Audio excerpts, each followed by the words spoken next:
नमस्कार दर्शक बंधु मो मिता मो लक्ष्मी हांडी चाल चैनल को आपण मन बहुत बहुत स्वागत।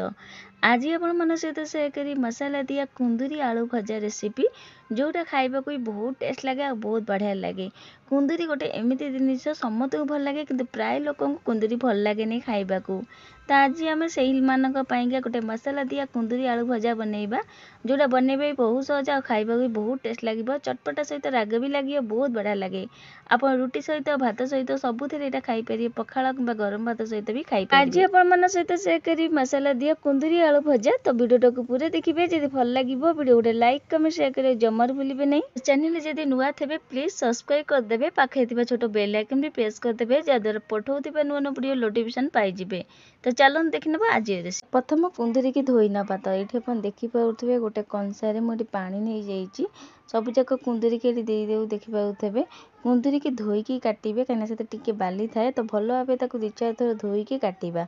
तो ये आप देखि पाउथबे कुंदूरी मु नेइची एथरे कंसारे दे देइची पानी रे। आउठी पाचेला कुंदूरी किछिटा अछि आधेरे।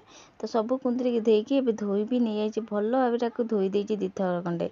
तो एबे पनिकी रे मु काटि नेबी आपण छुरी रे भी काटि पारंती।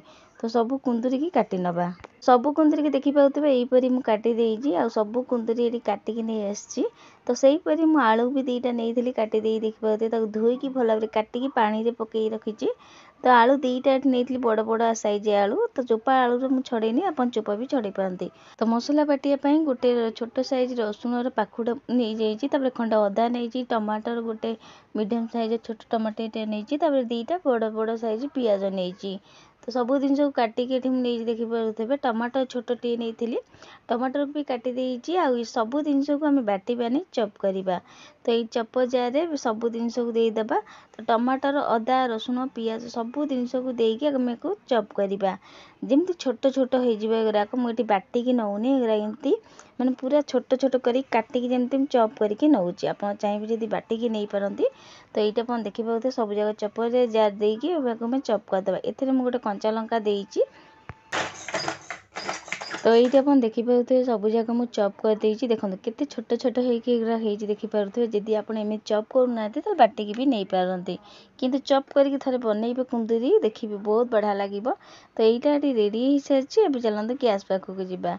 गैस रे आगुरी कड़े बसई देइची। तो भल भाव तातीगला मुझे सोरिष तेल दे दूँगी तापर ये शुखिला लंका खंडे एमती भांगी दे देख पारे तापर ये पंच फुटण ए सब जिन को दे सारापर एम कुंदूरी की जो काटिक नहीं ये दे दूँगी।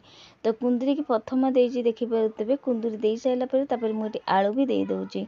जो आलू काटिक नहीं आलू भी ये दे देखी पारे आलू देकी सब जिन भल भाव मिसई नवा लो फ्लेम रे मिसई कि समय भाजी नवा। तो कुंदूरी आलू को मुझे भल भाव किसी समय लो फ्लेम रे भाजी सारी देखी पारे। तो भाजी सारापर सब सामान कर सारा जो आम पियाज टमाटर रसुण अदा जो नहीं चॉप कर देदेबा। तापर धनिया गुंड जीरा गुंड हाफ चामच दे दूँगी। तापर स्वाद अनुसार लुण भी ये दे दूँगी। तापर हलदी गुंड ये दे दूँगी गोटे चामच। ये सब जिनस दे सारापर लंका गुंड हाफ चामच Kashmir red chilli powder half चामच ये सब जिनस को दे देखी पारे। आपको दे सारापर मन रखिए मिसईबे नहीं तापर आपको घोरे की छाड़ीदेबा लो फ्लेम रे जमारू आपको गोलेबे नहीं पूरा लो फ्लेम रे 5-10 मिनट जाए छाड़ीदेबा। तो 5-10 मिनट पर ये काढ़ी देखो देखो। तो ये आप देखी पारे सब जिनस सीझी भी जाइए आलू भी ये सीझी जाइए कुंदूरी भी सीझी जाइए। तो मन रखिए एथे पानी जमारू देवेनि आप देखिए मुझे जमारू पानी दे नी कुंदूरी दे सारापर आलू भी देती आ जो मसला आम चॉप कर भी दे देती। एबे सब जिनस को भल भाव मिसई नवा सब जिनस को मिसई सारापर मुझे आउ गोटे जिनस देवी आंब चूरण पाउडर हाफ चामच ये दूँगी। आंब चूरण पाउडर जब नदेवे चाट मसला भी दे पारती। तो ये देखी पारे आलू भी केते बढ़िया भाव सीझी जाइए। तो मन रखिए पानी देवेनि लो फ्लेम रे आपको छाड़िबे लो फ्लेम रे जिनस गुड़ा सीझा देवे पानी जमारू देवे नहीं। तापर ये देखी पारे हाफ चामच मुझे आंब चूरण पाउडर दूँगी चटपटा लगे आउर भी टेस्ट लगे खाइबा।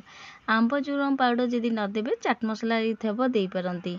तो ये देख पाते आंब चूरण पाउडर देकी भल भाव मिसई नवा।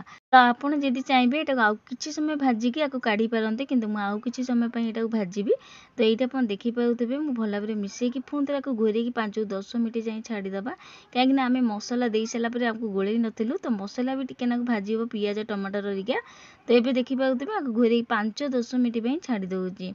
5 ରୁ 10 मिनिट पर पुणी थे लो फ्लेम टाक छाड़ी देते देखिपे 5-10 मिनिट पर काढ़ी देखो देखो बहुत बढ़िया भाव आउ कि समय भाजिला पर यहाँ भाजी भी हो गला आईटा को आम आउ घोरबानी अब लो फ्लेम कर खोला कर किसी समय भाजवा तो आपन जदि चाहिए यहाँ एतिकी भाजिकी काढ़ी पारते कि आउ कि समय यहाँ भाजबी किंतु आउ घोरेबे नहीं किंतु खोला करी आउ किसी समय भाजी नबा तो ये आप देखिपे आउ किसी समय यहाँ खोला करी भाजिला परे ये भजाटा बहुत बढ़िया भाव हो सारी आ केते सुंदर देखा जाउची देखिपे तो ये आम रेडी हो गला कुंदुरी आलू मसला भजा तो ये रेडी हो जाइए खाइबा पाइंका तो ये चलतु गोटे प्लेट को काढ़ी नबा।